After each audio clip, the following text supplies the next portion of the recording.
मैं आप लोगों का और जो वेबकास्टिंग पे हमारे साथ लाइव देख रहे हैं, सबका स्वागत करता हूं और आज की हमारी यात्रा हम शुरू करते हैं।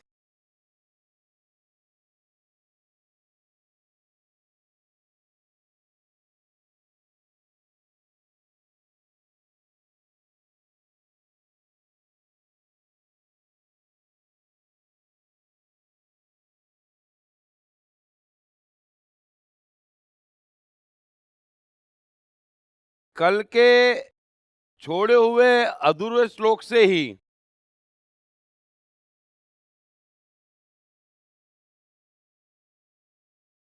हम्म, हम आज की यात्रा शुरू करते हैं। कृष्ण बोले, मैं लोकों का नाश करने वाला बड़ा हुआ महाकाल हूं। इस समय इन लोगों को नष्ट करने के लिए प्रवृत्त हुआ हूं। इसलिए हे अर्जुन हे अर्जुन, जो प्रतिपक्षियों की सेना में स्थित योद्धा लोग हैं, वे सब तेरे बिना भी नहीं रहेंगे। अर्थात तेरे युद्ध न करने पर भी इन सब का नाश हो जाएगा। अतएव तू उठ, यश प्राप्त कर और शत्रुओं को जीतकर धन धान्य से संपन्न राज्य को भोग। ये सब शूरवीर पहले से ही मेरे द्वारा मारे हुए हैं। हे अर्जुन, तू तो केवल निमित्त मात्र बन जा।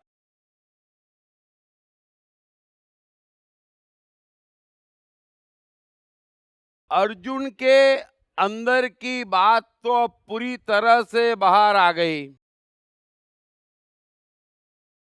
उसके मन में कौरवों के प्रति द्वेष है और वो चाहता भी यही है कि कौरवों का विनाश हो जाए। लेकिन मारे भय के वो ऊंची ऊंची बातें कर रहा था। अब उन बातों का कोई औचित्य नहीं बचा। सो कृष्ण कह रहे हैं कि सुन अर्जुन, ये सब तो मेरे द्वारा पहले से ही मार दिए गए हैं और ये मैंने समझाया था आपको कि एक अति के बाद यहां कोई किसी को नहीं बचा सकता। उसके बाद में चीजें तय हो जाती। थोड़ा सा इस विज्ञान को समझना, मैं एकदम गहरा विज्ञान समझाता हूं। जब तक मनुष्य आपस में एक लिमिट का व्यवहार करते,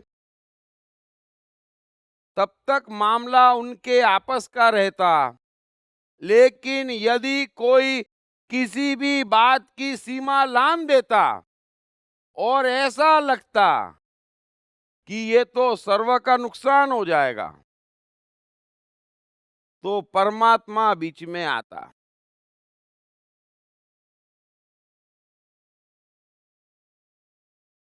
मैं हमेशा जो भी मेरे आसपास है, जब भी कोई गड़बड़ करते, तो मैं उन्हें बराबर सजा देता। एक लिमिट से ऊपर की गड़बड़ करते तब, और कहता भी कि देखो, ये मैं इसलिए कर रहा हूं ताकि परमात्मा बीच में ना आए, है ना। मैं तो फिर भी दया खाऊंगा, मैं तो फिर भी प्रेम रखूंगा। लेकिन वो सिर्फ न्याय की भाषा जानता है। वो सिर्फ न्याय की भाषा जानता है और मेरे आसपास की पूरी दुनिया पूरी तरह से हमेशा के लिए सुरक्षित है।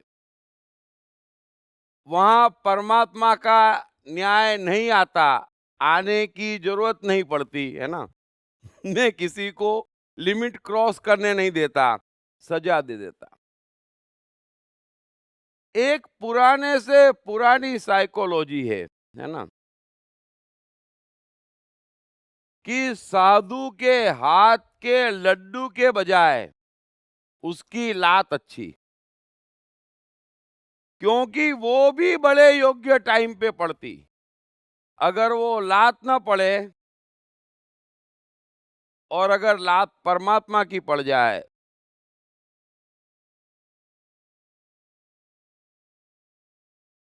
थोड़ा सा इस विज्ञान को समझना।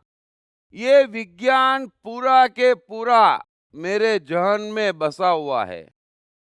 अब इसमें न तो मेरा कोई अचीवमेंट है, न कोई दोष है ना। जो है वो है। सो मैं हमेशा कहता, जो भी गड़बड़ करते उनको कहता कि मेरे भाई जरा संभल के, परमात्मा को बीच में मत आने देना।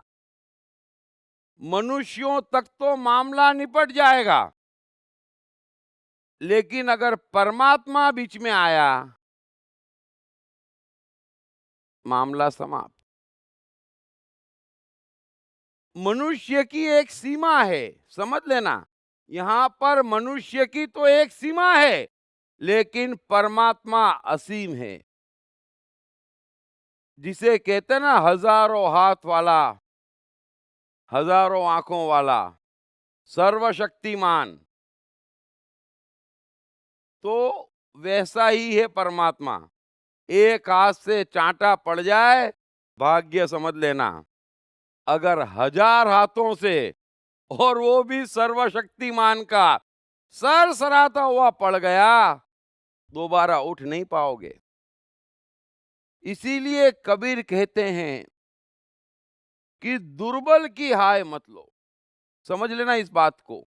मैं आपको एक बात बता रहा हूं, अगर आप ऐसी जगह मिस्टेक कर रहे हैं, किसी ऐसे व्यक्ति को परेशान कर रहे हैं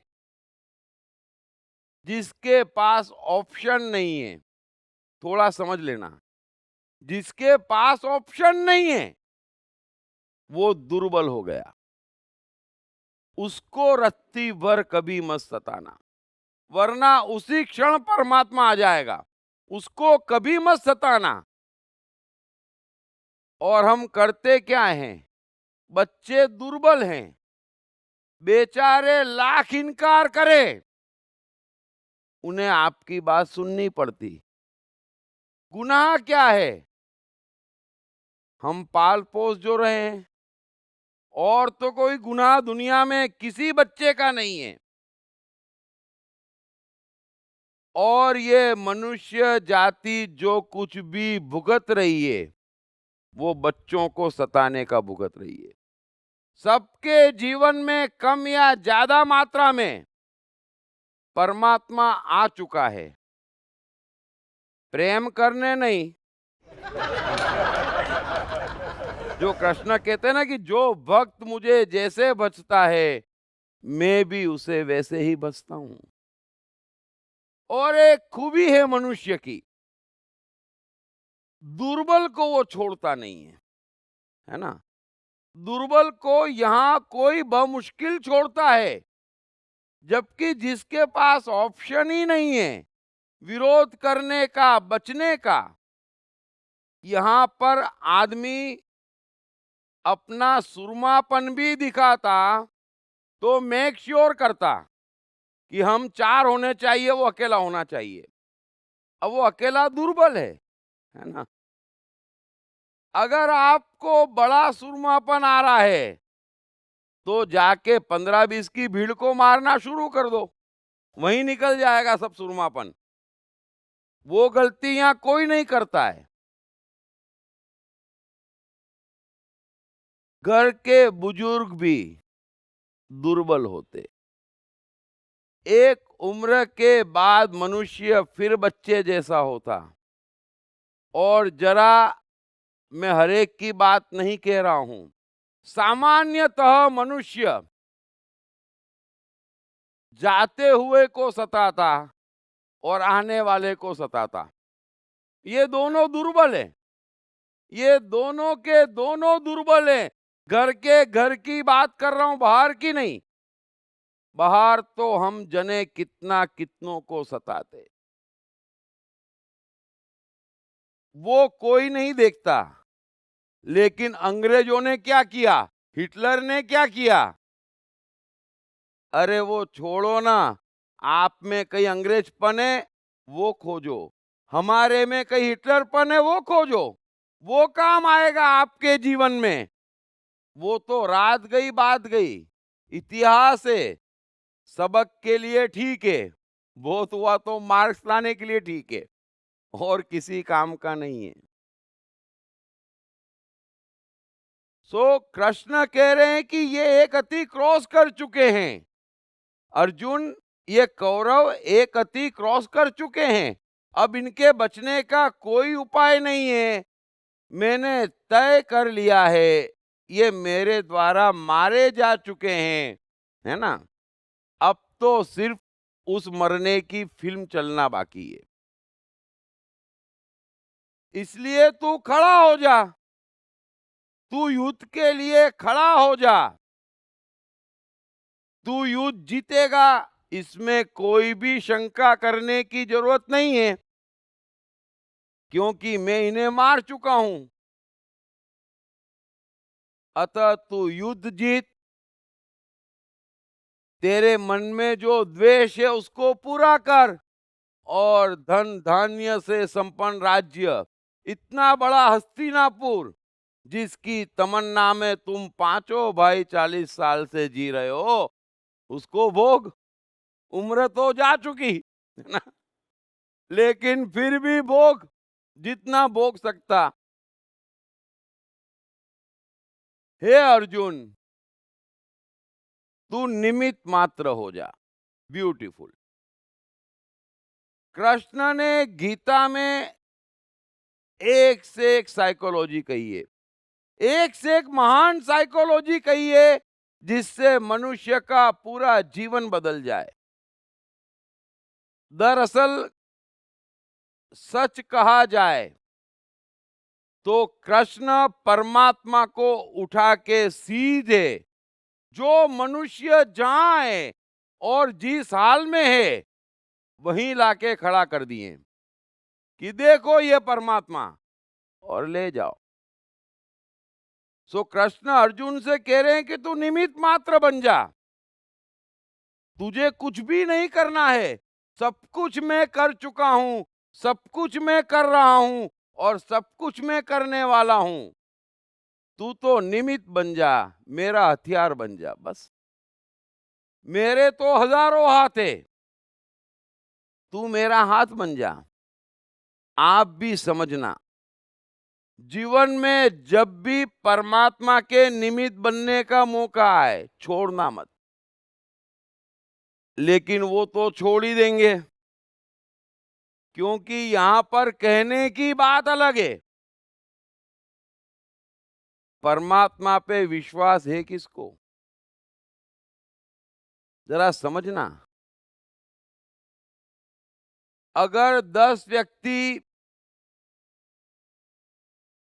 किसी बच्चे पर, महिला पर जुल्म कर रहे हैं, कोई किसी को सड़क पे मार रहा है, आप सब टीवी देखते हैं, है ना? कितनी भीड़ इकट्ठी हो जाती, कोई बचाने का निमित्त नहीं बनता, है ना? लेकिन कृष्णा कह रहे हैं कि मैं फैसला कर चुका हूं, कोई निमित्त तो बने। समझना, निमित्त में पूरी परमात्मा की शक्ति होती, लेकिन हम विश्वास कैसे करें? यहां पर कोई विश्वास नहीं करता। हम इतिहास भी नहीं देखते कि अगर गांधी जी निमित्त बनने को तैयार हुए तो एक धोती, एक लकड़ी, एक नमक, लेकिन कितनी शक्ति, अंग्रेज चले गए। तो निमित्त की ताकत को कमजोर मत आंको, परमात्मा की पूरी शक्ति उसके साथ है। परमात्मा हर मनुष्य के भीतर छिपा है। अभी तो आप कलेक्टिव कॉन्शियस माइंड का कमाल भी नहीं जानते, तो निमित्त कैसे समझेंगे? सो मैं आपको कह रहा हूं, कहीं पे भी कुछ भी गलत होता और आपको मौका मिलता वो गलत रोकने का, चाहे घर में हो रहा है चाहे बाहर, जरा गौर करना। गलत रोकने का निमित्त यहां कोई बनना नहीं चाहता। वो यही देखता है कि मेरा क्या फायदा और मेरा तो कोई नुकसान नहीं होगा। इतने में दुनिया सिमट के रह गई है अपनी अपनी फिक्रों में। यहां जो भी है उलझाए, वो परमात्मा का नाम भी ले रहा है तो भी अपनी ही फिक्र में कि प्रभु दुनिया का जो करना हो कर, मेरा ठीक कर दे।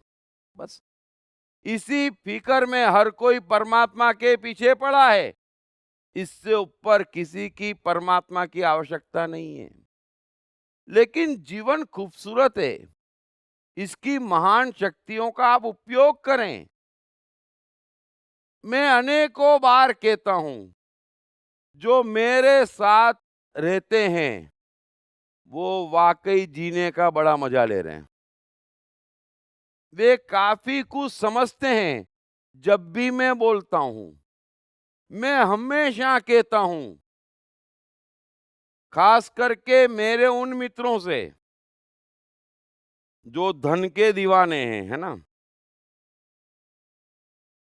बड़े बेचैन रहते, बड़ी दौड़ भाग करते, लेकिन उनकी दौड़ भाग से या उनकी बेचैनी से तो कुछ मिलना नहीं है ना।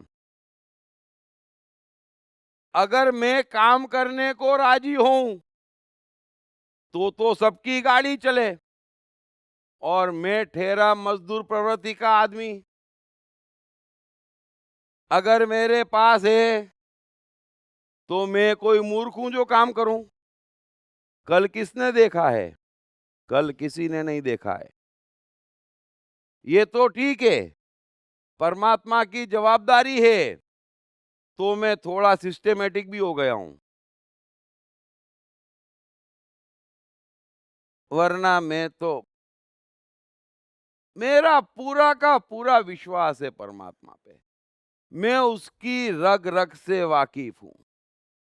सो मैं अपने मित्रों को हमेशा कहता हूं, तुम अकारण परेशान हो रहे हो, उसके पास हजारों नहीं लाखों करोड़ों हाथ है। लाखों करोड़ों हाथ है।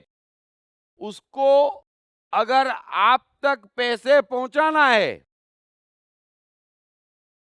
आप खराब पेन भी बना रहे हैं तो भी वो कलेक्टिव कॉन्शियस माइंड के थ्रू, ये एक ऐसा माइंड है जो हर मनुष्य के भीतर होता। परमात्मा को बटन ही क्लिक करना है, सबके सब इसी पेन को खरीदो। आपकी पेन में कुछ हो ना हो, आप हिट। ये परमात्मा का जादू है। बस उसके लायक बनना है ना। सो मैं उनको हमेशा कहता, भाई मेरे से कोई कामकाज होगा नहीं, है ना। मेरे को तो पक्का दिख जाएगा कि परमात्मा आ गया है दरवाजे पे, देखो, तब जाके मैं दरवाजा खोलता और जो है उसमें से उसी को बोलता, तू सिलेक्ट कर ले। अरे पूरा जगत उसका है, वो चाहेगा तो कोट भी 4 करोड़ में बिक जाएगा, है ना। यहां पर कमी नहीं है गालिब जमाने में, है ना। एक ढूंढो हजार मिलते हैं। परमात्मा की मर्जी होगी, ये चश्मा भी बिक जाएगा। और परमात्मा की मर्जी नहीं होगी, 3-3 साल हो जाते, फ्लैट तक नहीं बिकता, है ना। सब जानते हैं। सो थोड़ा जीवन को समझो। अब कलेक्टिव कॉन्शियस माइंड से परमात्मा किसका साथ देगा? जो उसका बंदा है, जो निमित्त बनने को तैयार है। हम निमित्त बनने को तैयार नहीं है। दुर्भाग्य तो ये है कि जो सत्ता के शिखर पे बैठे हैं वे भी किसी बात के निमित्त बनने को तैयार नहीं है। यहां हर कोई डरा हुआ है, अपनी ही फिक्र में उलझा है, कहीं वोट कम न हो जाए। अरे ये बाबा लोग सुबह शाम तावीज बेच रहे हैं गरीबों को, कम से कम उनकी टीवी पे एडवर्टीजमेंट तो बंद कराइए। कौन रोक रहा है आपको? क्या बिगड़ जाएगा आपका? क्या आप नहीं जानते ये गलत है? जानते हैं, लेकिन गड़बड़ नहीं करेंगे। चुनाव लड़ना है। अरे अपनी फिक्र क्या करते हो? जरा निमित्त बन के देखो। परमात्मा कलेक्टिव कॉन्शियस माइंड में फैला हुआ है, सारे वोट उठा के तुम्हारी झोली में डाल देगा। लेकिन इतना विश्वास कौन करे? समझ लेना इस बात को, इतना विश्वास कौन करे? अरे पड़ोस में आग लगी है, हमारा क्या जा रहा है? यहाँ हर कोई कभी निमित्त बनने को तैयार नहीं होता। अरे घर के घर में 20 आदमी का परिवार है, 3 लोग 24 घंटे गलत करते, अगर यहाँ की बात वहां करते, ताने मारते, दूसरों को परेशान करते, उनको चुप कराने के और उनको ठीक करने के भी निमित्त कोई नहीं बनते। समझ लेना, हमारा क्या है, झेल लो सह लो, उसको ज्यादा परेशान कर रहे हैं, हमारा क्या है? हम किसी के नहीं हैं, यहां पर कोई किसी का नहीं है।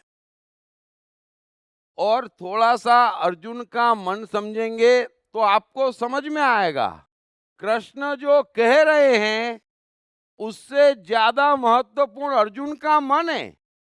कि ऐसा मन है, आप चौंकिए मत, उससे कमजोर कोई हमारा मन नहीं है।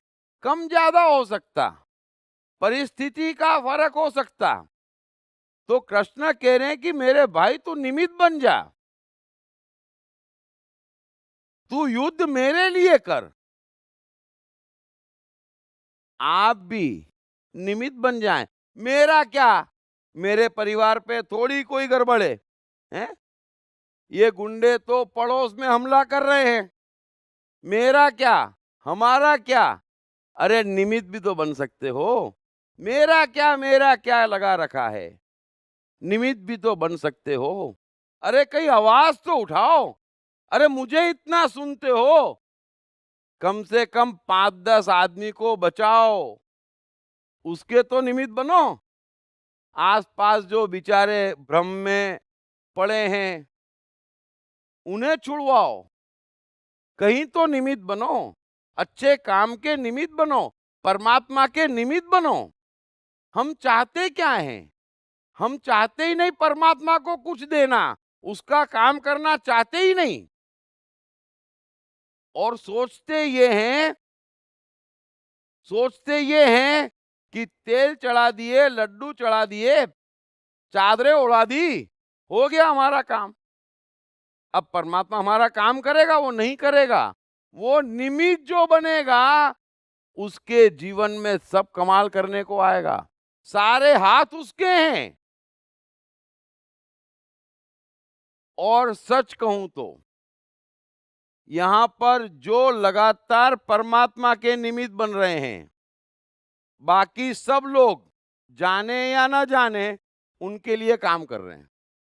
यही परमात्मा के हजारों हाथ हैं, हजारों लोग काम कर रहे हैं, उन्हें कुछ नहीं मिल रहा है और उनकी पूरी मेहनत वहां जा रही है, किसके पास? जो परमात्मा का निमित्त बन रहा है।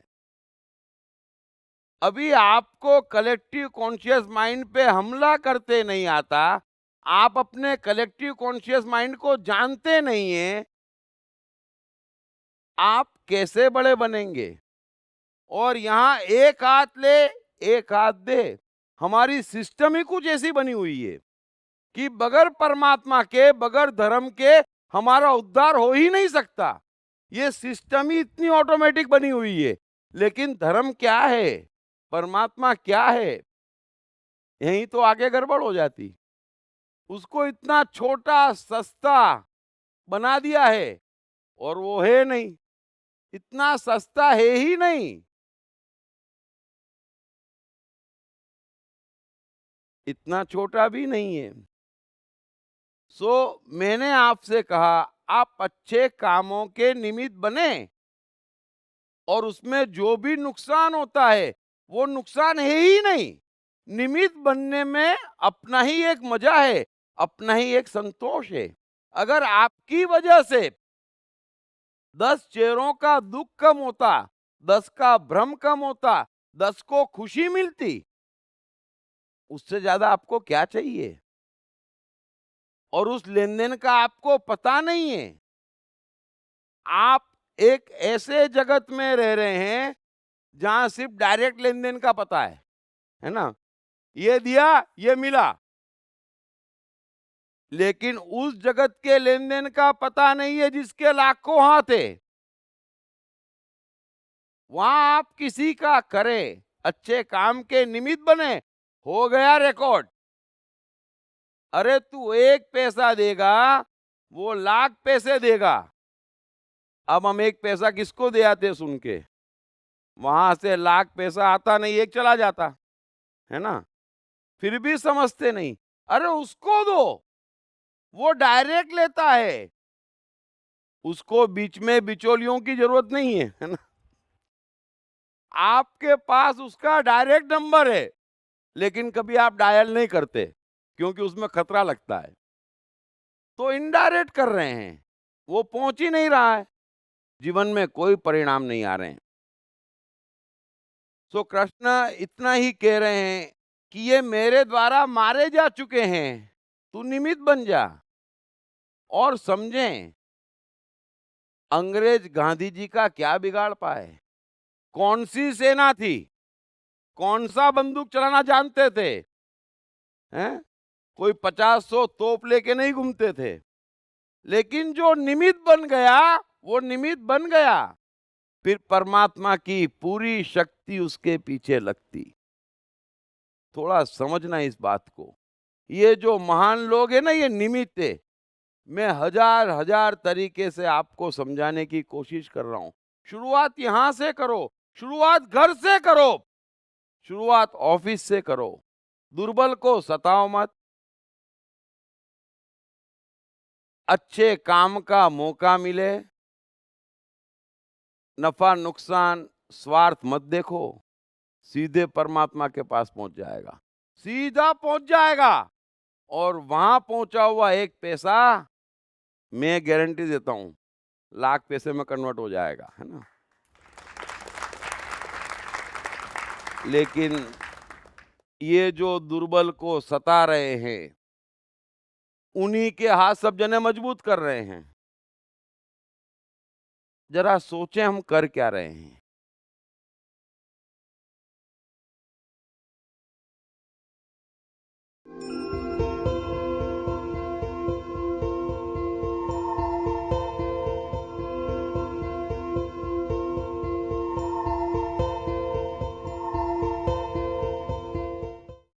मैं कृष्ण हूँ विश्व की ऐसी पहली किताब है जिसमें कृष्ण के संपूर्ण जीवन को गहरे रिसर्च के बाद एक सिलसिलेवार कहानी के रूप में लिखा गया है। दीप त्रिवेदी द्वारा लिखित इस किताब में कृष्ण स्वयं अपने जीवन की कहानी को बतलाते हैं और अपने हर कर्म के पीछे के मुख्य कारणों पर चर्चा करते हैं। ये किताब अंग्रेजी, हिंदी तथा गुजराती में सभी प्रमुख बुक स्टोर्स और ई-कॉमर्स साइट्स पर उपलब्ध है। कैसे अनपढ़ एडिसन 1000 से ऊपर पेटेंट्स रजिस्टर करवाने वाले वैज्ञानिक हो गए, कैसे पेट्रोल पंप पर पेट्रोल भर रहे धीरू भाई इतने बड़े व्यवसायी हो गए, कम पढ़े लिखे व स्कूली शैतान कैसे स्टीव जॉब्स हो गए। सफलता के पैमाने अनेक, कारण सिर्फ एक, मन की शक्तियाँ।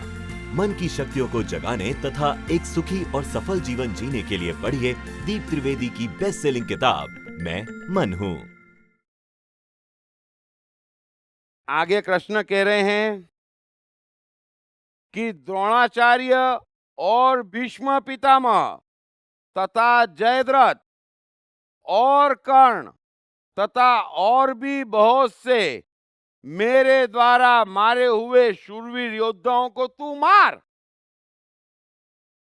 तू भय मत कर, निसंदेह तू युद्ध में वैरियों को जीतेगा, इसलिए तू युद्ध कर। ब्यूटीफुल। कृष्ण जानते हैं अर्जुन ने युद्ध करने से मना करा, उस घड़ी से जानते हैं कि ये भाई साहब डर गए हैं। और अभी जो कृष्ण का परमात्मीय स्वरूप देखकर अर्जुन ने जो श्रृंगार रस बरसाया, उससे कृष्ण पूरी तरह समझ गए कि इसका डर और बढ़ गया, कम होने की जगह और बढ़ गया। सो कृष्ण कह रहे हैं कि तू चिंता मत कर, तेरे को डरने का कोई कारण नहीं है।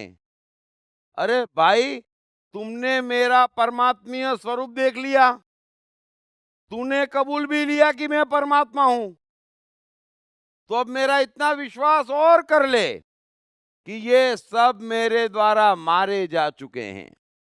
और खास करके अर्जुन, जिनसे तू डरा बैठा है, वो कर्ण, वो द्रोण, वो भीष्म और जयद्रथ। एक नाम अर्जुन तू भूल गया था, है ना? तो कृष्ण ने कहा वो भी है, और वो भी मेरे द्वारा मारा जा चुका है। अतः तू वैरियों को निश्चित ही जीतेगा, तू इस युद्ध में जीतेगा, तू युद्ध कर। क्योंकि अब शास्त्रों में क्या लिखा है, धर्म क्या कहता है, भाइयों को मारना नहीं मारना, वो सब बातें तो समाप्त हो गई। अब तो पूरी बात खुली हो गई कि अगर अर्जुन को लगे कि जीतने की शक्यता है, तो उसे युद्ध से कोई एतराज नहीं है। ये जितनी भी बातें कर रहा था, वो एक ही कारण से थी कि अपने मुंह से कैसे कह दे कि मैं डर गया हूं और भागना चाहता हूं। सो हर कोई यहां भागना तो चाहता है, लेकिन बहाना अच्छा खोजता है ना, कि जरा इज्जत नहीं चली जावे, है ना? संसार संभल नहीं रहा है, कमाते आता नहीं है, नौकरी मिलने के चांस नहीं है, तो भूखो तो यूं भी मरना है। तो आदमी कहता है नहीं, मेरा तो जन्म ही धर्म के लिए हुआ है, मैं संन्यास लेता हूं। अरे तू नहीं भी लेगा तो एक गुण नहीं दिख रहा है कि तू संसार में रह पाएगा, है ना? तू नहीं भी लेगा तो क्या करेगा? बहाने अच्छे खोजते हैं, है ना? अरे हमारे पापा राजी नहीं होते। अच्छा, आप पापा की सुनते हैं क्या? लेकिन मौका पड़ जाता है तो कोई भी कबूलने के बजाय कोई ऊंची बात करना पसंद करता है। यही अर्जुन कर रहा है। तो कृष्ण कह रहे हैं सब बात खत्म हो गई, सब बात भूल गया, अब 100 बातों की एक बात सुन, तू युद्ध कर। ये सब मारे जा चुके हैं, और अब तो तुझे मुझ पे अविश्वास करने का कोई भी कारण नहीं बचा। अच्छा, अब दूसरी बात करने का कोई कारण नहीं बचा कि भाइयों को कैसे मारूं, ये पाप है कि पुण्य है। तू मारना ही चाहता है, तू जीवन भर सबको मारता आया है, 40 साल से इसी तमन्ना में जी रहा है कि इन दुष्टों को ठिकाने लगाऊं।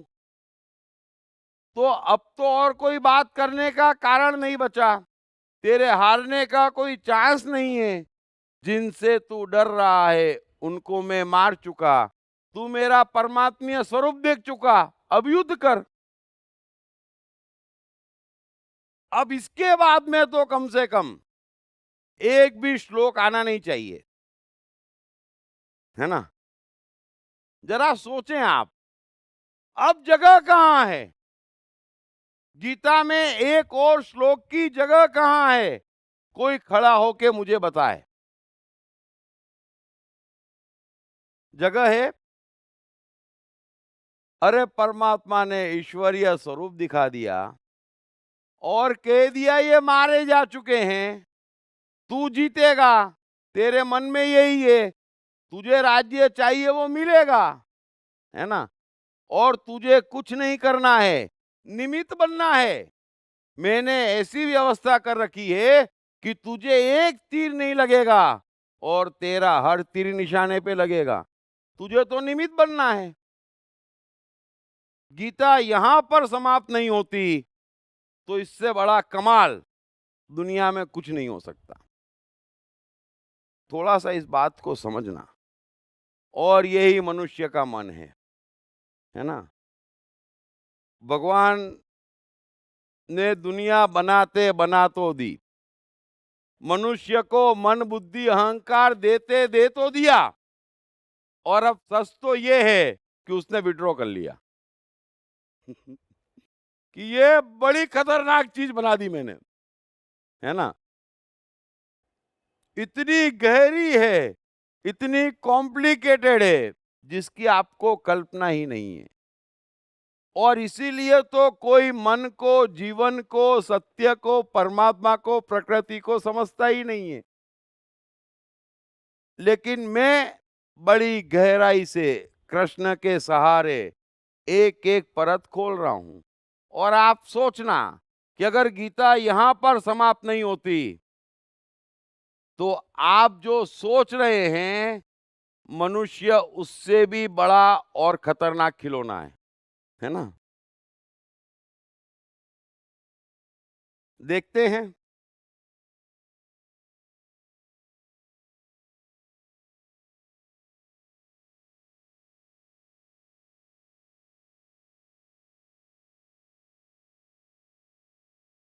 संजय बोले,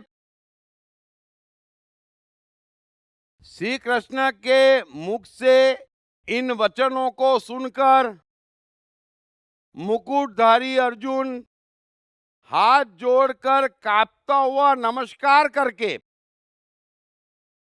और फिर भी अत्यंत भयभीत होकर प्रणाम करके कृष्ण के प्रति गदगद वाणी से बोला,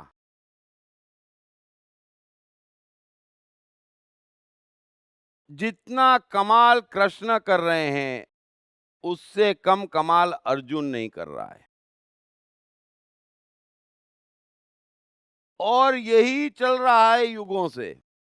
जितना कमाल परमात्मा ने किया, इतना बड़ा ब्रह्मांड, हवा, पानी है, घूमती हुई धरती, और ये मनुष्य, उसमें भावनाएं, उसके पास बुद्धि, एहसास की क्षमता, और करना कुछ नहीं, एक कण पैदा नहीं करना, ये कमाल परमात्मा ने किया।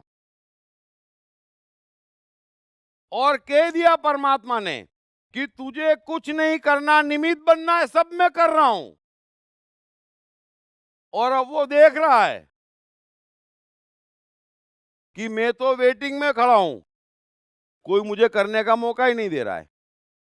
तो एक कमाल परमात्मा ने किया, एक कमाल मनुष्य कर रहा है, और दोनों की मुलाकात ही नहीं हो रही। अधिकांश जीवनों में अधिकांश समय कभी कभी मुलाकात हो जाती, मुलाकात ही नहीं हो रही है, कमाल कर रहा है।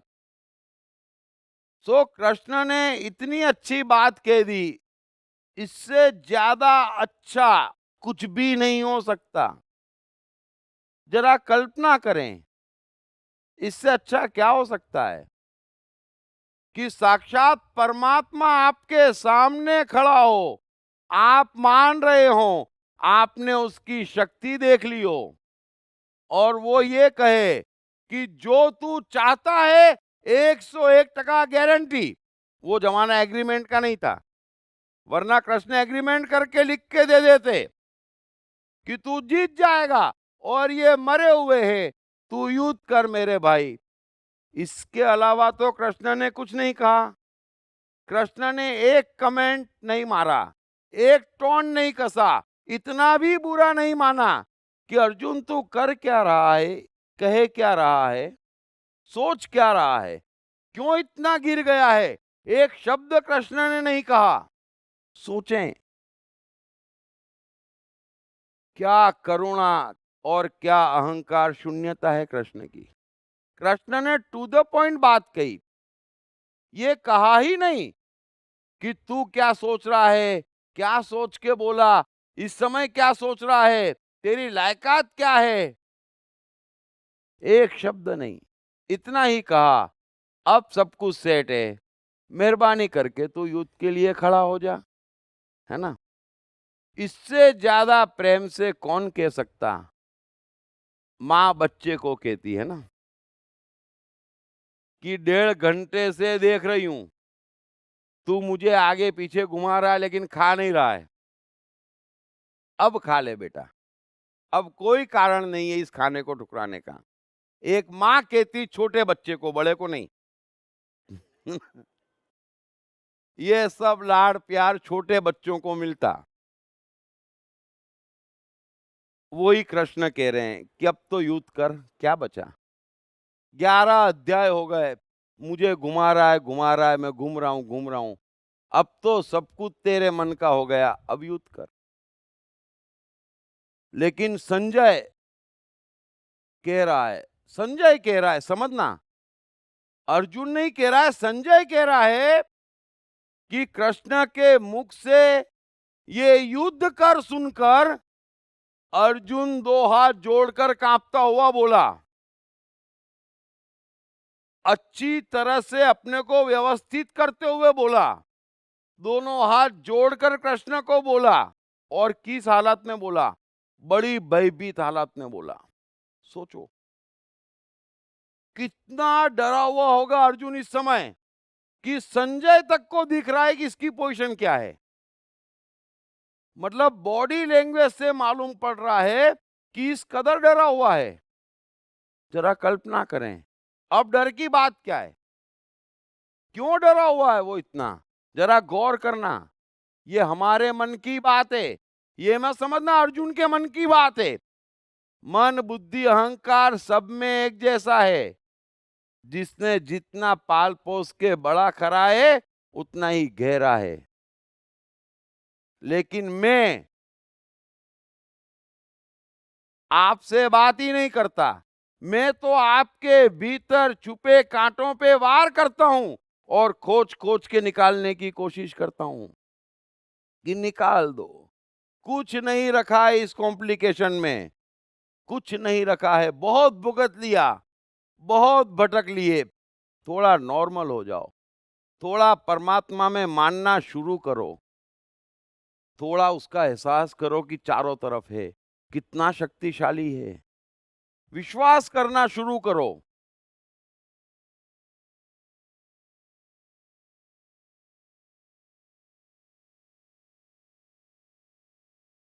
पूरी गीता का, तमाम धर्मों का जो वास्तविक है, जिन्होंने भी वास्तविक साइकोलॉजी कही, वे जानते हैं कि मनुष्य का मन, मनुष्य की बुद्धि और मनुष्य का अहंकार ऐसा ही है।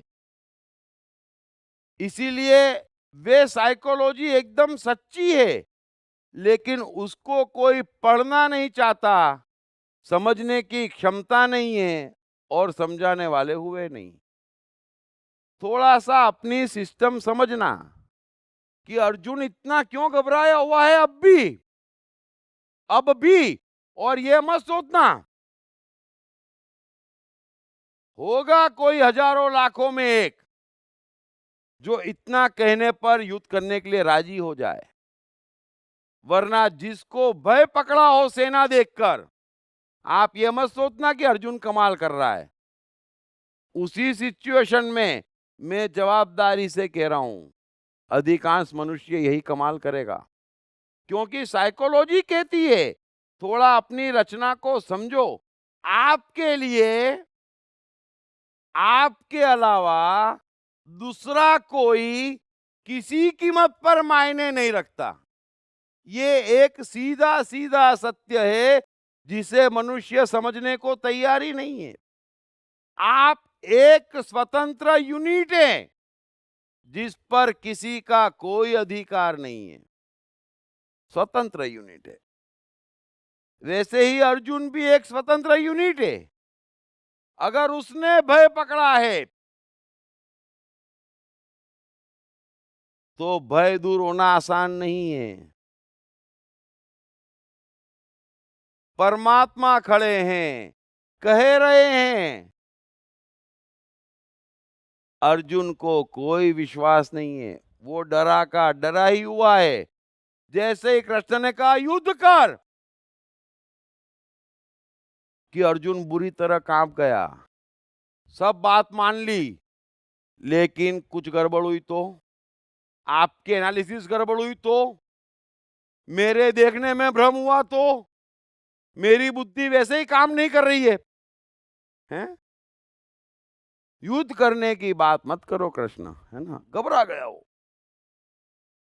तो दोनों हाथ जोड़ते हुए, अच्छी तरह से नमस्कार करते हुए, गदगद वाणी से बोला, इससे खराब क्या हो सकता है? इसीलिए मैं कह रहा हूं, सोचो, थोड़ा सा समझने की कोशिश करो। कृष्ण साक्षात खड़े हैं, इतना बड़ा आश्वासन दे दिया, विश्व स्वरूप दिखा दिया, फिर भी अर्जुन का भय दूर नहीं हो रहा है। तो आप किस उम्मीद में और किस आश्रय में यहां वहां भटक रहे हैं? ये मनुष्य कहां भटक रहा है? आप क्या सोचते हैं एक वास्तु आपका भय दूर कर देगा? कमाल कर रहे हैं। जरा समझो, जरा समझो, जागो। एक अंगूठी आपका भय दूर कर देगी। एक झुकना, एक रोजे, अरे भय इतना गहरा है, लोभ इतना गहरा है, और जिस मात्रा में भय है उसी मात्रा में लोभ है। और ये दोनों क्यों हैं? एक ही अज्ञान के कारण, कि आप कुछ पा नहीं सकते, आप कुछ खो नहीं सकते, लेकिन आपको खोने का डर है। इसलिए खोने से बचने के लिए आप जो कुछ भी करते हैं वो आपका भय है। और आपको भय है कि सब कुछ खो ही जाने वाला है, इसलिए इतना प्राप्त कर लो कि मेरा कुछ बिगड़े ही ना, ये लोभ है।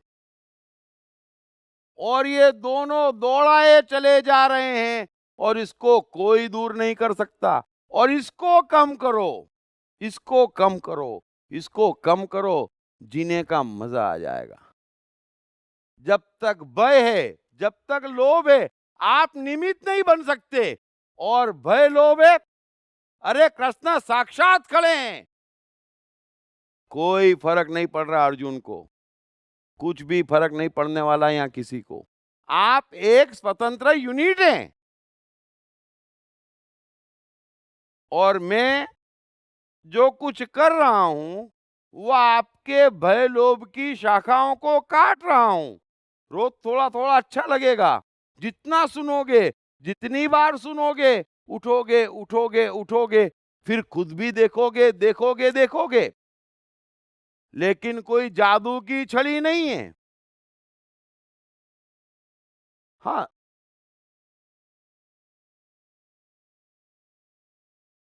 छोड़ो उस बात को। मैं पूरी कोशिश कर रहा हूं, लेकिन आप समझो कि साक्षात कृष्ण नहीं कर पाए, तो प्लीज, आपके अलावा आपका कोई आसरा नहीं है। एक मेरा बोलना, आपका सुनना, जितना कमाल कर सकता होगा कर देगा। अब जगत जब इतना सोया हुआ है, इतने अंधकार में जी रहा है, पूरी दुनिया यहां कोशिश कर रही है कि मेरा भय दूर हो जाए और मेरे लोभ पूरे हो जाएं। किसके भरोसे? वो होने वाला नहीं है, वो होने वाला नहीं है। कहने से क्या होगा? कण कण में परमात्मा है। कहने से क्या होगा? भोले का भंडारी है ना, भोले बन के तो दिखाओ। न हुआ तो अपन कनिंग अच्छे भाई, है ना? कोई भोला होना नहीं चाहता। कहने से क्या होता है? श्रद्धा है। अरे क्या श्रद्धा है! जो विवेकानंद कहते हैं ना, अपने पे श्रद्धा नहीं, बात खत्म हो गई।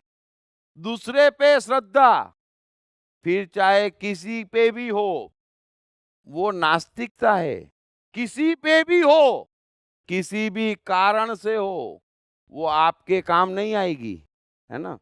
वो आपके काम नहीं आएगी, एन वक्त पे धोखा दे जाएगी। आप पे जो इच्छा हावी है, उसके विरुद्ध आकर साक्षात कृष्ण भी कह देंगे, तो भी आप नहीं सुनेंगे, है ना? हिम्मत आपकी लगेगी। कृष्ण के कहने से अर्जुन निमित्त नहीं बन सकता। हिम्मत थोड़ी आपकी भी लगेगी, हिम्मत थोड़ी अर्जुन की भी लगेगी। मेरे कहने से आप निमित्त बनना रातों रात शुरू नहीं हो जाएंगे, है ना? हाँ, लेकिन थोड़ी हिम्मत दिखाएं, थोड़ी हिम्मत दिखाएं। आप जानते हैं, घर में भी तरह तरह के लोग होते, मित्रों में भी तरह तरह के मित्र होते, ऑफिस में भी तरह तरह के लोग होते। लेकिन गलत गलत है, लेकिन हम कहें कैसे? हम खुद गलत हैं, है ना?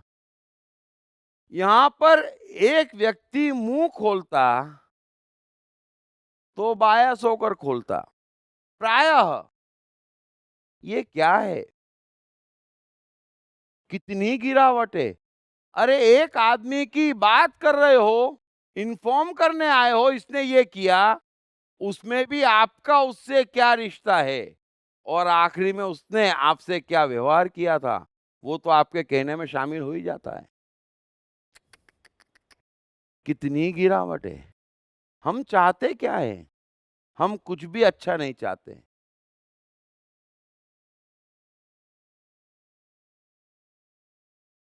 इसीलिए मन के सत्य का महत्व है।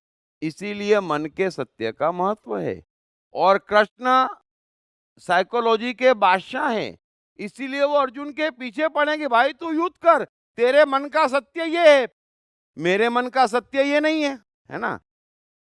मैंने कभी राज्य के लिए युद्ध नहीं करा, और मैं कभी किसी से नहीं डरा, है ना? कभी मैंने ये लॉजिक नहीं दिया, अरे रे रे रे, नरकासुर के पास जाऊंगा, इतना बड़ा राक्षस, खुद वीर, और इतनी बड़ी सेना, अकेले हाथों कैसे निपटूंगा? नहीं जाना। मैं कभी लोभ से नहीं भागा, मैं कभी डर से पीछे नहीं हटा। तो अर्जुन, तू ऐसा तो है नहीं, तू भागेगा तो भय और लोभ से ही भागेगा। तो ये तेरे मन का सत्य है, तो भाग। भय का कारण नहीं, क्योंकि ये मारे जा चुके, और लोभ का कारण ये कि धन धान्य से संपन्न राज्य भोगेगा। तो भाग भय और लोभ से।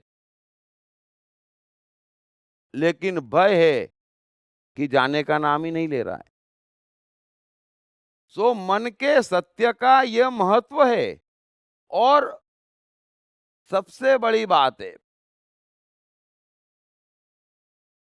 मैं तो आपको सिखाना चाहता हूं, सारा खेल हमारे भीतर के हृदय का है। आप किसी से शिकायत कर ही नहीं सकते। इस जगत में शिकायत का मौका ही नहीं है। हमारा मन शुद्ध और सरल होता जाएगा, परमात्मा भीतर बैठते जाएगा। सारे चमत्कार करना उसका काम है। हम एक अदना साधारण मनुष्य हैं, इस बात को समझें। वो परमात्मा है, लेकिन वैसा परमात्मा नहीं है जैसी आप कल्पना करते हैं ना। तो वो परमात्मा है, उसके लाखों हाथ है, वो आपके साथ है। थोड़ा सा अपना ये जो भीतर का सिस्टम है ना, उसको ठीक कर लें। बाकी कुछ चीज काम आने वाली नहीं है। अर्जुन के भी काम नहीं आ रही है। भीतर की सिस्टम खराब है। अरे, कृष्ण का खड़ा होना छोड़ो, कृष्ण का दिखा देना कि वो क्या है, वो भी उसके काम नहीं आ रहा है? और यहां पर मूर्ति के भरोसे जी रहे हैं कि काम आ जाएगी। नहीं आएगी। आती होती तो मुझे क्या एतराज था, लेकिन मुझे तो भगवान ने अच्छा काम दिया है। न जाने कितनी बातों का निमित्त बने जा, है ना। तो लेकिन मुझे किसी के मंदिर से, किसी पंडित से, किसी मौलवी से कोई दुश्मनी है, मेरे से कोई कुछ ले गया है नहीं, है ना। लेकिन जो नहीं हो सकता वो नहीं हो सकता, जो नहीं हो रहा है वो नहीं हो रहा है, उसमें मैं भी क्या करूं, मैं कुछ नहीं कर सकता। यहाँ पर किसी के पास कोई चॉइस नहीं है, मेरे पास भी कोई चॉइस नहीं है।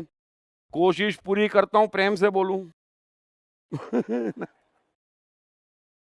फिर परमात्मा बुलवाए वैसा, है ना।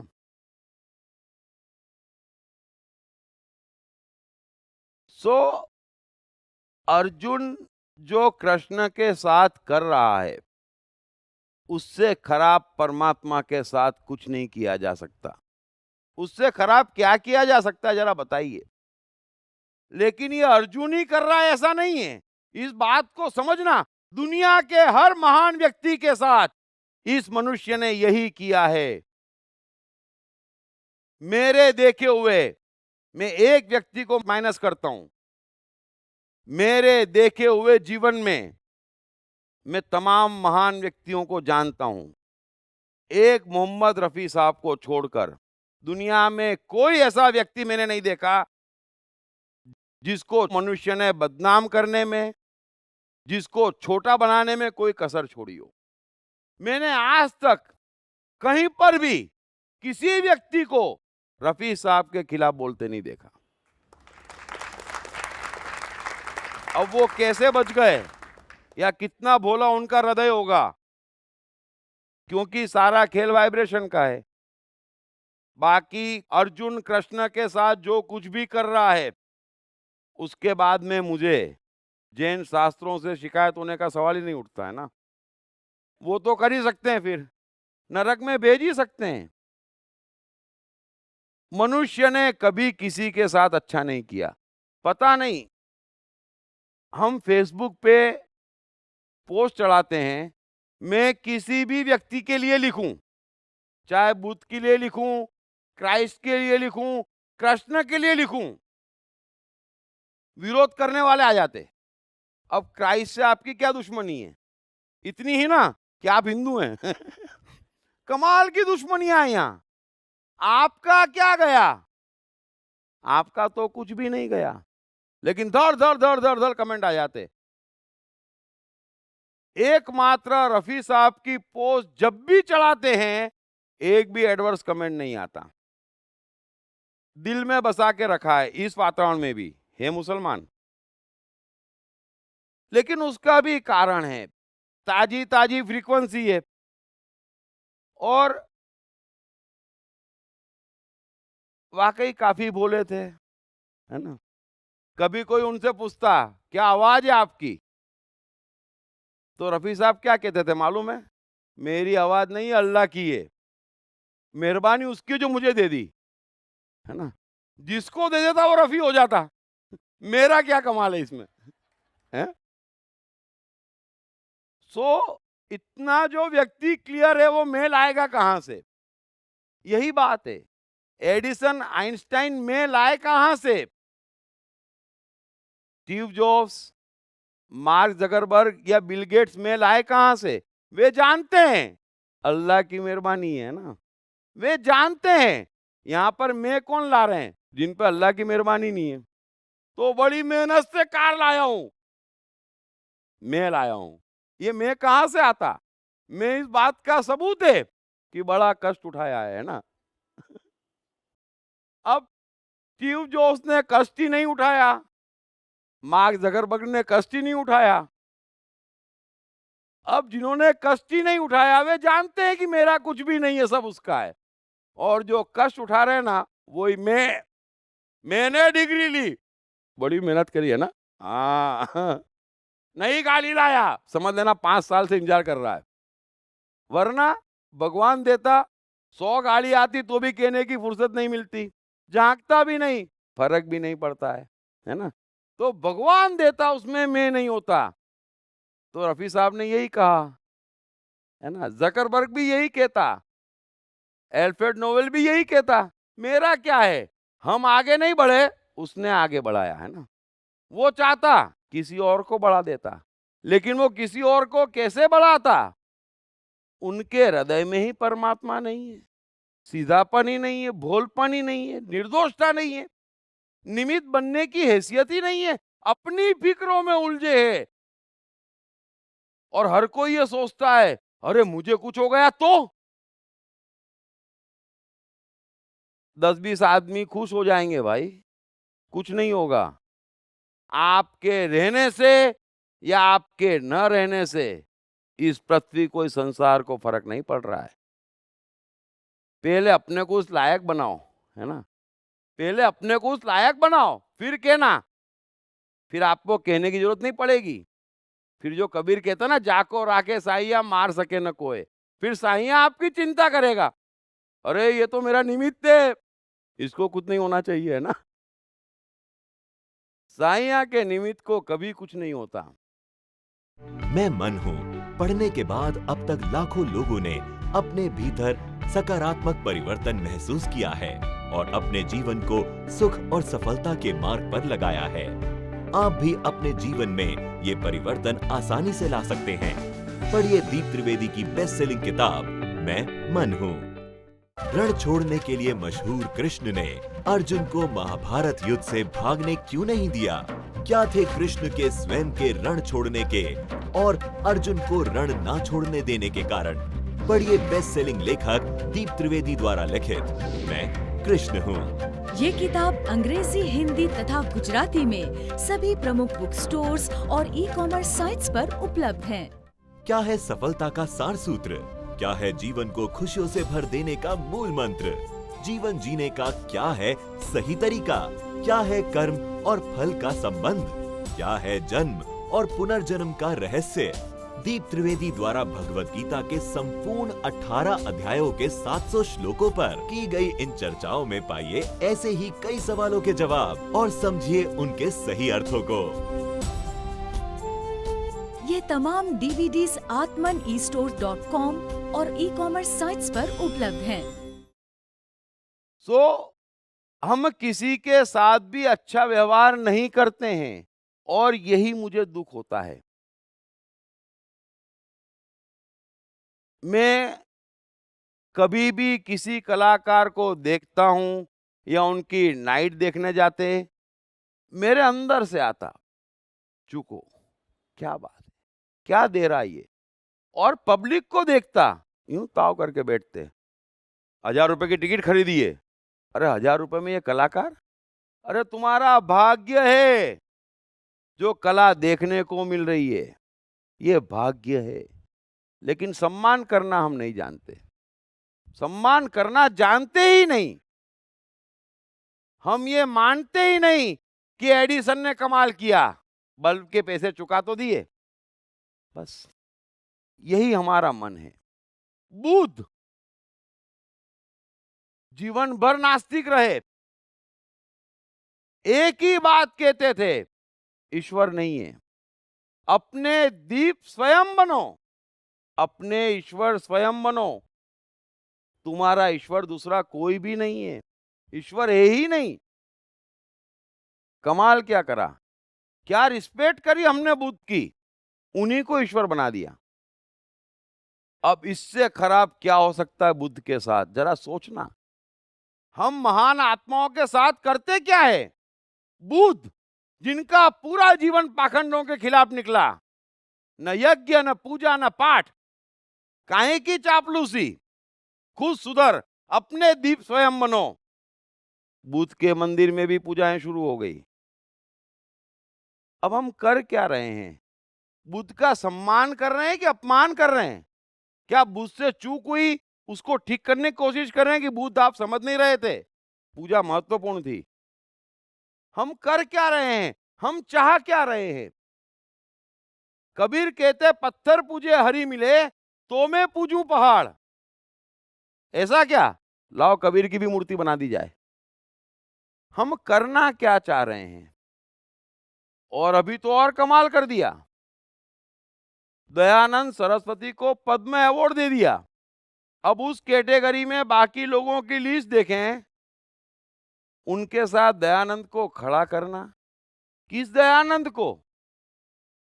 जिन्होंने आर्य समाज की स्थापना करी, जिन्होंने हिंदुस्तान को नई राह दिखाई, जिन्होंने कितनी लाठियां अपने शरीर पे झेली।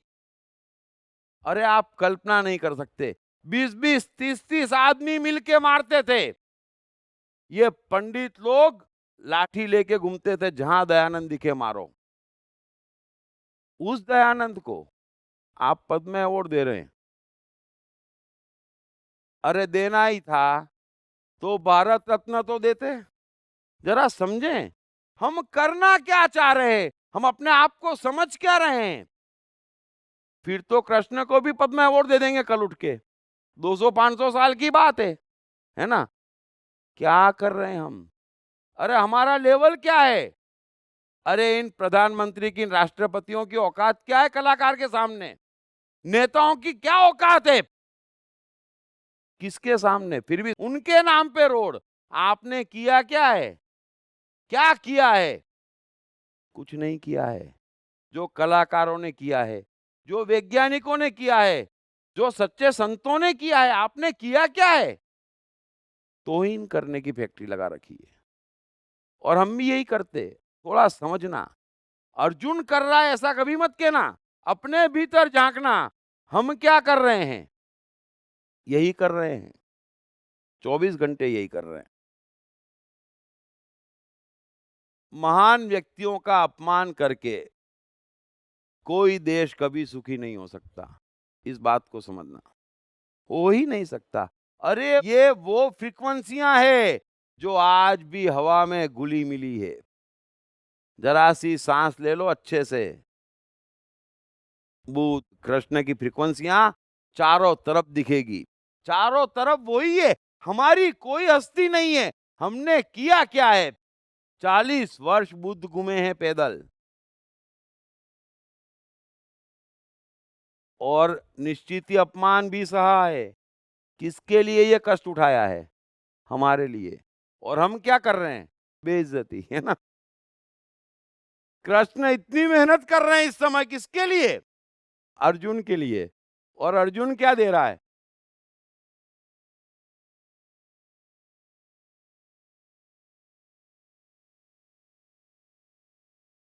अब अर्जुन बोले, हे अंतर्यामीन, यह योग्य ही है कि आपके नाम, गुण और प्रभाव के कीर्तन से जगत अति हर्षित हो रहा है और अनुराग को भी प्राप्त हो रहा है, तथा भयभीत राक्षस लोग दिशाओं में भाग रहे हैं और सब सिद्ध गणों के समुदाय नमस्कार कर रहे हैं।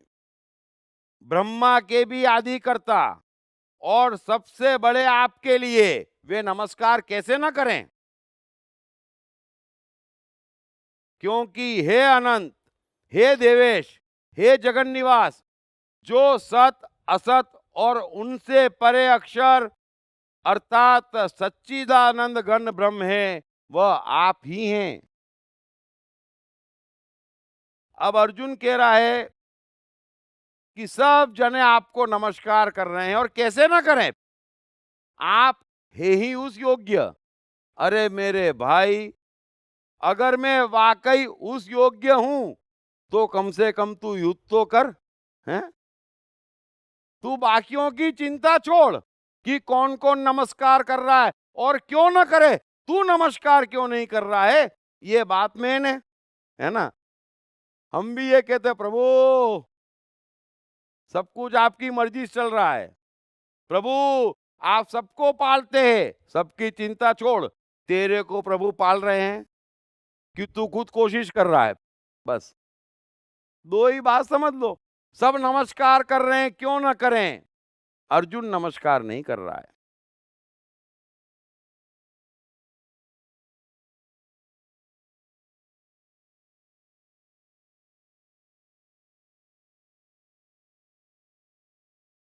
आप आदिदेव और सनातन पुरुष हैं। आप इस जगत के परम आश्रय और जानने वाले तथा जानने योग्य और परम धाम है। हे अनंत रूप, आपसे यह जगत व्याप्त अर्थात परिपूर्ण है। आप वायु, यमराज, अग्नि, वरुण, चंद्रमा, प्रजा के स्वामी ब्रह्मा और ब्रह्मा के भी पिता हैं। आपके लिए हजारों बार नमस्कार। नमस्कार हो। आपके लिए फिर भी बार बार नमस्कार। नमस्कार। कमाल कर रहा है अर्जुन। एक वाक्य में 4 बार नमस्कार। हालांकि ये कमाल अर्जुन अकेला नहीं करता है ना। एक बार हृदय से परमात्मा को जहां बैठे हैं वहां से याद कर लेना पर्याप्त है। फिर भी रोज रोज 1 घंटा क्या हुआ? कांटेक्ट क्यों नहीं हो रहा है, हैं? अरे भाई, एक बार फोन मिला देते फिर बातचीत होती रहती ना, तो कांटेक्ट क्यों नहीं हो रहा है? जरा गौर करना। ये रोज रोज क्यों फोन लगा रहे हैं? ये बार बार फोन लगाने की जरूरत क्यों पड़ रही है? और वहां से क्यों आ रहा है लाइन व्यस्त है? और वहां से ये भी नहीं आ रहा लाइन व्यस्त है। आपके लिए नहीं है ना? आपके कनेक्शन काट दिए गए हैं, है ना? सो वही अर्जुन कर रहा है। नमस्कार, 1000 बार नमस्कार, फिर नमस्कार और नमस्कार। अरे कृष्ण कह रहे नमस्कार सब वापस ले ले, युद्ध के लिए खड़ा हो जा भाई। मैं भी थक गया अब तो, ने? मैं भी थक गया। 11 अध्याय हो गए, कितना बोले हैं कृष्ण। सही में हद हो गई। अब अर्जुन कह रहा है कि हे अनंत सामर्थ्य वाले, आपके लिए आगे से और पीछे से भी नमस्कार है।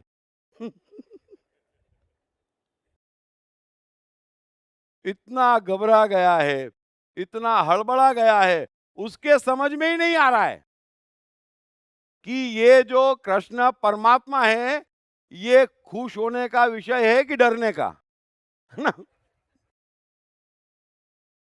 वो असेस ही नहीं कर पा रहा है कि मैं रिएक्ट क्या करूं। कृष्ण तो चुप हो गए, कह के कि भाई युद्ध कर, अब क्या बचा है? अब क्या बचा है, हैं? भगवान तो हमको जन्म देते वक्त ही ज्ञान देके चुप हो गए कि देख भाई, ये पूरा जगत मैंने बना दिया है ना? और सब कुछ ऑटोमेटिक है। अब तेरे को इसलिए भेज रहा हूं कि तू जरा मेरे चप्पे चप्पे का मजा लेके आ, है ना? और मुझे खबर दे कि जगत कैसा लगा। वो तो ट्रेवल एजेंट है, टिकट बुक करा के भेज दिया हमको स्विट्जरलैंड देखने। लेकिन हम तो स्विट्जरलैंड देख ही नहीं रहे हैं। उसने कह के भेजा था कि तुझे कुछ करने की जरूरत नहीं है, सब मैं कर रहा हूं, तू बस मजा ले। और वो मजा भिजवा, वो मजा भिजवा, है ना? हम कहते तेरी बात सही, लेकिन भरोसा नहीं बैठ रहा है। तूने नहीं किया तो बस।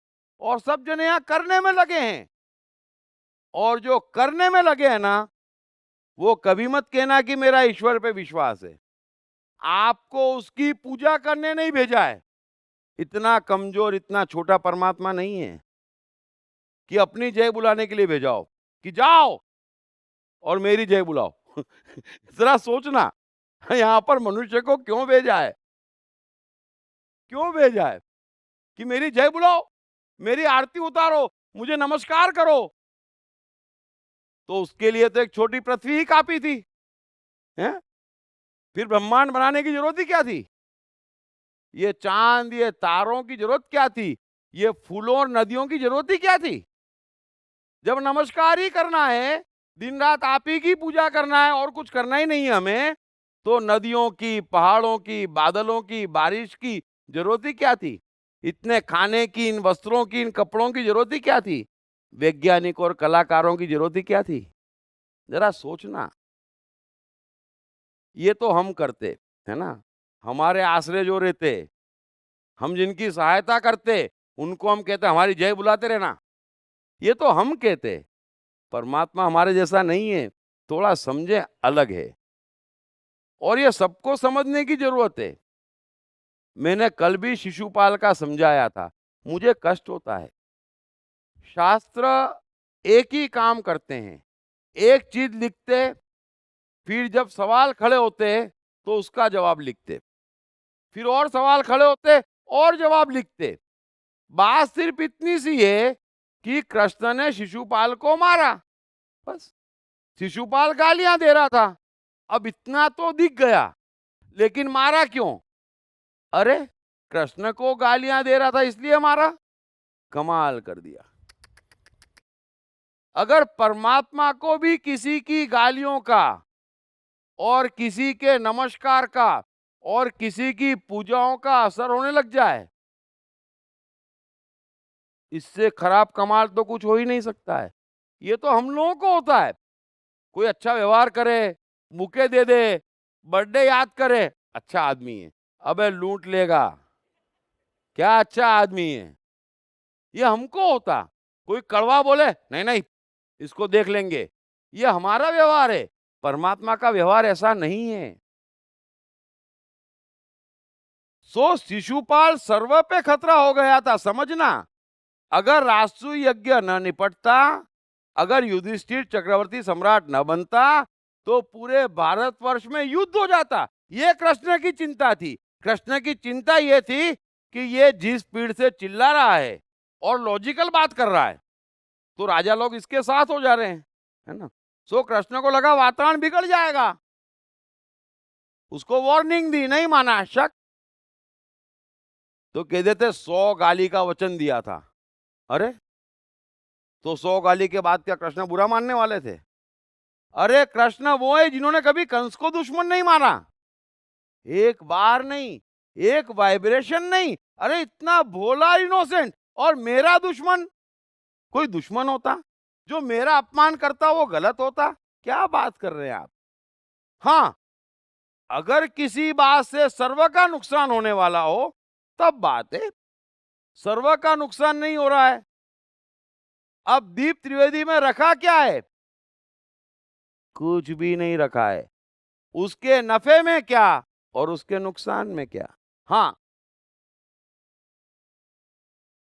उसको डिस्टर्ब होगा तो फिर गड़बड़ है। तो कृष्ण को गालियां देने से क्या फर्क पड़ता? लाख गालियां दे देता, उसके मुंह से दे रहा था, और दे।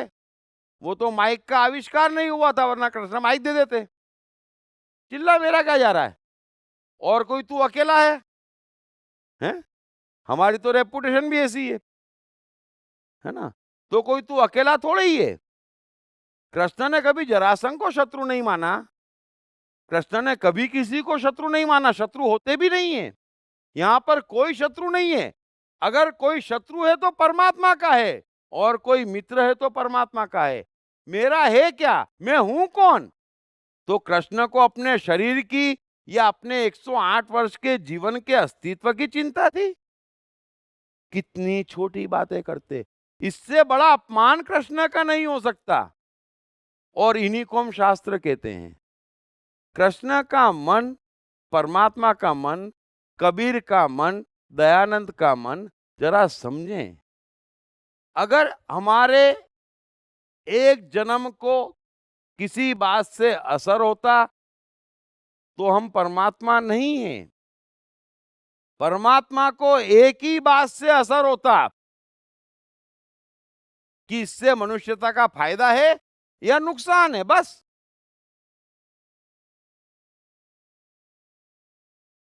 सो थोड़ा मन को समझें, परमात्मा को समझें।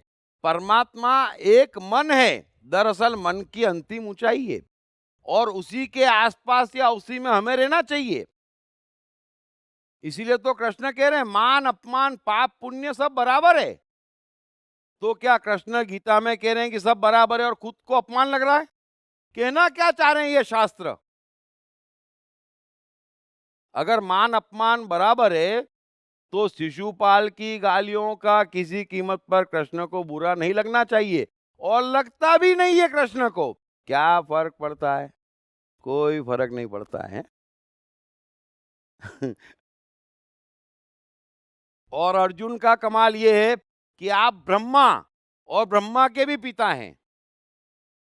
अब ब्रह्मा ने सबको पैदा किया, अब अर्जुन कह रहा है कि आपने तो उसको भी पैदा कर दिया, है ना। इतने महान मैं आपको मान रहा हूं।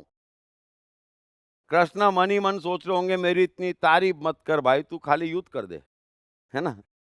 तू भी शिशुपाल की तरह दो चार दे दे, देना हो तो इनडायरेक्ट मत दे, लेकिन युद्ध कर। लेकिन ये तो एकदम से कृष्ण को फुसलाने में लग गया। आगे कह रहा है कि हे अनंत सामर्थ्य वाले, आपके लिए आगे से और पीछे से भी नमस्कार। अब फिर ये मत कहना कि ये कृष्ण को अर्जुन ही कर रहा है। हम भी मंदिर जाते, चारों ओर से नमस्कार, परिक्रमा करते हैं ना, चारों ओर से नमस्कार। अरे सब और वो है, उसको भी चारों तरफ से घेरना पड़ता है। कमाल करते हैं। सब और नहीं है वो, सब जगह वो नहीं है, सब कुछ वो नहीं है। जरा समझें, अगर परमात्मा को भी खोजने जाना पड़ रहा है, इससे बड़ा तो असत्य और दुर्भाग्य कुछ नहीं हो सकता है। अभी आप सुन रहे हैं, मैं बोल रहा हूं, अगर इन दोनों में परमात्मा नहीं है तो फिर कहीं नहीं है। मैं यही आपको कह रहा हूं। परमात्मा को भी खोजने जाना पड़ता तो आगे से नमस्कार, पीछे से नमस्कार, आपके लिए सब ओर से ही नमस्कार हो, क्योंकि अनंत पराक्रमशाली आप समस्त संसार को व्याप्त किए हुए हैं, इससे आप ही सर्वरूप हैं। सो अब ब्रेक लेना ही पड़ेगा। सब जने पहले ही कह रहे थे कि नहीं निपटेगा, फिर देखेंगे ना।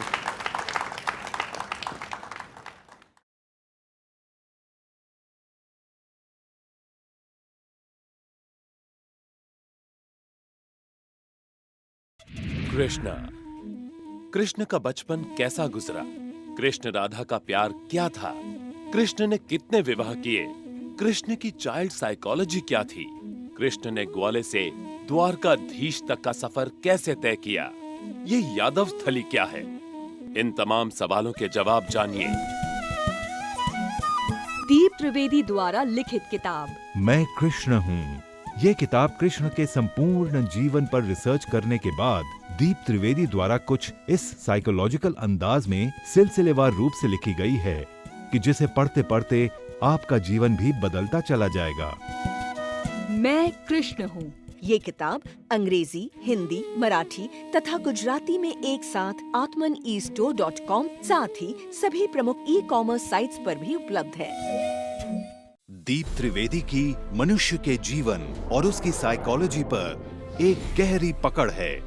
मनुष्य जीवन के विभिन्न पहलुओं पर सर्वाधिक चर्चा करने का रिकॉर्ड भी उन्हीं के नाम पर है। मनुष्य जीवन का ऐसा कोई पहलू नहीं जिस पर उन्होंने खुलकर चर्चा ना की हो, जैसे कि path of life, personality, complex, guilt, love, expectation, partiality, acceptance, fear, hypocrisy, creativity, wealth, who is God, concentration, confusion, power of transformation, joy and success, mind and brain, day sleep, natural intelligence, change your future, ego, non-violence, freedom, तथा दीप talks ताओ ते चिंग के अंतर्गत दीप त्रिवेदी द्वारा मशहूर Chinese philosopher लाओ त्से के महान सूत्रों पर चर्चा, परिचय, समय, मन, सफलता, संकट, धर्म, राजनीति और दीप टॉक्स भगवद गीता के अंतर्गत जीवन की किसी भी समस्या से निपटने के लिए दीप त्रिवेदी द्वारा भगवद गीता के संपूर्ण 18 अध्याय पर चर्चा। आप ये तमाम डीवीडीज और सीडीज सुनकर अपना और अपने परिवार का जीवन बदल सकते हैं। ये तमाम डीवीडीज और सीडीज आत्मन ई स्टोर तथा अन्य सभी ई कॉमर्स साइट्स पर उपलब्ध हैं। हर बच्चे में सफल और महान बनने की संभावना छिपी होती है।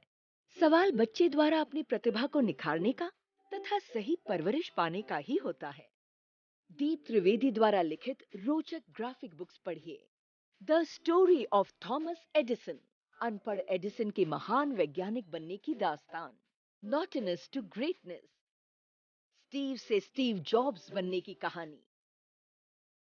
हॉटी टू डॉन्टी, चाइल्ड साइकोलॉजी समझने हेतु शेर के बच्चे की कहानी।